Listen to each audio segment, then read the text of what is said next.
আমি যতক্ষণ না পর্যন্ত এই আমাদের বাক্স নির্বাচনের রোডম্যাপ পাচ্ছি ততক্ষণ পর্যন্ত অনশন ভাঙছি না। 3 জন থেকে আমাদের হয়তো 300 জনের রূপ নেবে একটা গণ আমরণ অনশনে ডাক দেওয়া হবে এবং আমাদের কলেজ প্রশাসনের যে কলেজ যে প্রাঙ্গণ সেটা শাটডাউনের ঘোষণা করে দেব। আমরা অলরেডি 2 জন শিক্ষার্থী অসুস্থ হয়ে গেছে, তাদেরকে স্যালাইন দেওয়ার কার্যক্রম চলতেছে, আপনারা দেখতেছেন। তা আমরা চাই অতি দ্রুত বাক্স নির্বাচনের রোডম্যাপ ঘোষণা করা হোক।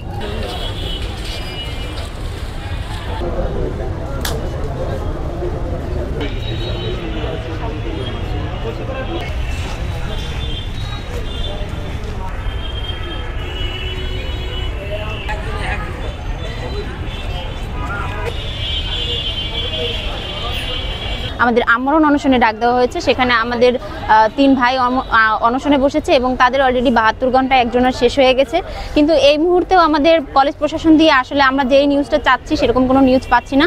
তারা আমাদের বিভিন্নভাবে তাদের প্রশাসনিক ঝামেলা দেখাচ্ছে এবং মোটামুটি বলা যায় যে আমাদের সামনে একটা মূলা ঝুলিয়ে ধরে রেখে আসছে এবং সেরকমই করতেছে। এবং পরবর্তীতে আমাদের যদি এই আন্দোলন না মেনে নেওয়া হয় তাহলে এই 3 জন থেকে আমাদের হয়তো 300 জনের রূপ নেবে একটা গণ আমরণ অনশনে ডাক দেওয়া হবে এবং আমাদের কলেজ প্রশাসনের যে কলেজ যে প্রাঙ্গণ সেটা শাটডাউনের ঘোষণা করে দেব। আমরা আস্থা রাখতে বলছে শুধু তাদের উপর, আর এমনভাবে বলছে যে লেন্দি প্রসেস, যে আমাদের 7 দিন সময় দাও এইখান থেকে পারমিশন, 7 দিন সময় দাও ওইখান থেকে পারমিশন আনতে, অথচ যা 2 ঘন্টার মধ্যে সম্ভব। এমনকি স্যারদের কথা ছিল যে ছাত্র সংগঠন সময় একদিনে 4টা ছাত্র সংগঠনের সাথে কথা বলবে, অথচ তারা এমনভাবে কথা বলছে যে 2 দিন পর পর একটা ছাত্র সংগঠনের সাথে কথা বলছে। সেক্ষেত্রে আমরা তাদের উপর আস্থা রাখতে পারছি না। এমনকি শিক্ষকদের মধ্যে অনেক শিক্ষক এমনও মন্তব্য করেছে যে বিএম বাক্স পাওয়ার যোগ্য না এবং আমরা নাকি টাকার জন্য বসেছি। সেক্ষেত্রে আমার প্রশাসনের উপর কোনো আস্থা নেই। তাই আমি যতক্ষণ না পর্যন্ত এই আমাদের বাক্স নির্বাচনের রোডম্যাপ পাচ্ছি ততক্ষণ পর্যন্ত অনশন ভাঙছি না। ওদের স্বপ্ন পূরণে পাশে থাকতে পেরে আমরা গর্বিত। গত 3 দিন ধরে আমাদের শিক্ষার্থী ভাইয়েরা অনশনে আছে বাক্স নির্বাচনের রোডম্যাপ ঘোষণার দাবিতে। তো গত 1.5 মাস ধরে আন্দোলন, নানা ধরনের কর্মসূচি শিক্ষার্থীরা করছে, আমরাও তাদের সমর্থনে ছিলাম।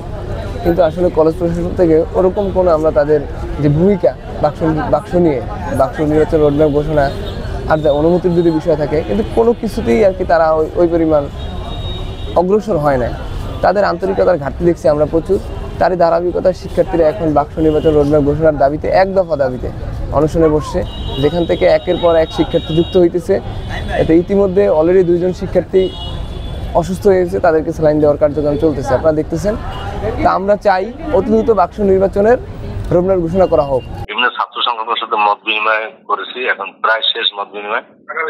আগামীকাল একটা বাকি শেষ হয়ে যাবে।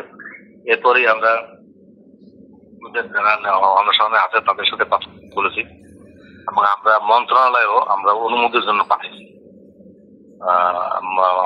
কারণ আমাদের তো যেহেতু সরকারি প্রতিষ্ঠান, বিশ্ববিদ্যালয়গত স্বায়ত্তশাসিত প্রতিষ্ঠান, তারা তাদের সিন্ডিকেটে ডাইরেক্ট সিদ্ধান্ত নিয়ে নিলে হয়ে যায়।